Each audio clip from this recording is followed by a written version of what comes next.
be taking our Bible reading from Revelation chapter 19, verse 1 to 10. Revelation 19, verse 1 to 10.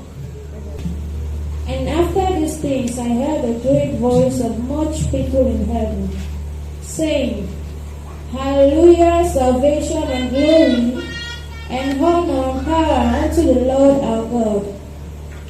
For true and righteous are his judgments, for he has judged the great war, which did corrupt the earth with their fornication, and hath avenged the blood of his servants at her hand.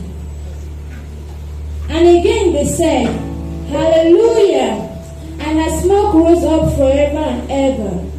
And the 24 elders and the 4 beasts fell down and worshipped God that sat on the throne, saying, Amen, Hallelujah. And a voice came out of the throne, saying, Praise our God, O ye his servants, and ye that fear him, both small and great. And I heard as it were the voice of a great multitude, and as the voice of many waters, and as the voice of mighty thunderings, saying, Hallelujah, for the Lord God omnipotent reigneth. Let us be glad and rejoice, and give honor to him, for the marriage of the Lamb is come, and his wife had made herself ready. And to her was granted that she should be arrayed in fine linen, clean and white, for the fine linen is the righteousness of saints. And he said unto me, Write, blessed are they which are called unto the marriage supper of the Lamb.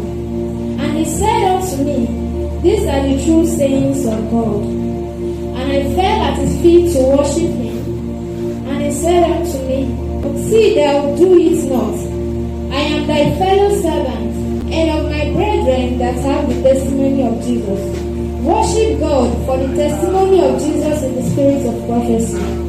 May the Lord bless the reading of his word tonight.